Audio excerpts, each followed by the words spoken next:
अपरा एकादशी। युधिष्ठिर ने पूछा, जनार्दन, ज्येष्ठ मास के कृष्ण पक्ष में किस नाम की एकादशी होती है?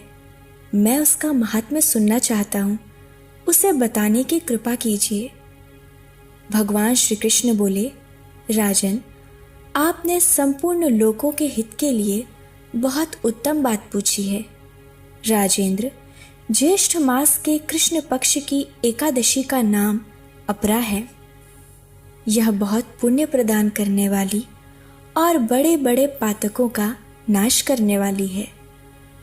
ब्रह्म हत्या से दबा हुआ, गोत्र की हत्या करने वाला, गर्भस्थ बालक को मारने वाला, पर निंदक तथा पर स्त्री लंपट पुरुष भी अपरा एकादशी के सेवन से निश्चय ही पाप रहित हो जाता है।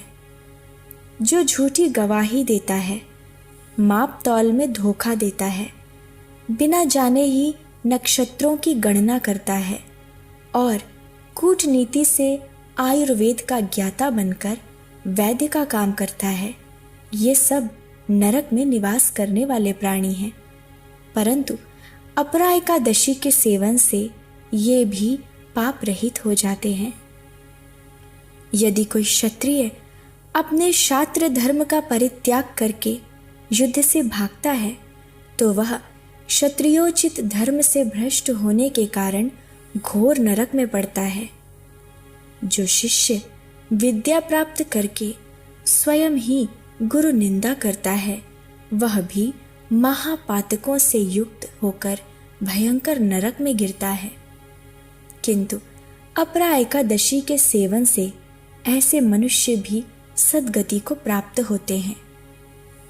माघ में जब सूर्य मकर राशि पर स्थित हो, उस समय प्रयाग में स्नान करने वाले मनुष्यों को जो पुण्य होता है, काशी में शिवरात्रि का व्रत करने से जो पुण्य होता है, गया में पिंडदान करके पितरों को तृप्ति प्रदान करने वाला पुरुष जिस पुण्य का भागी होता है, बृहस्पति के सिंह राशि पर स्थित होने पर गोदावरी में स्नान करने वाला मानव जिस फल को प्राप्त करता है, बद्रिकाश्रम की यात्रा के समय भगवान केदार के दर्शन से तथा बद्री तीर्थ के सेवन से जो पुण्य फल उपलब्ध होता है, तथा सूर्य ग्रहण के समय कुरुक्षेत्र में दक्षिणा सहित यज्ञ करके हाथी, घोड़ा और सुवर्ण दान करने से जिस फल की प्राप्ति होती है, अपरा एकादशी के सेवन से भी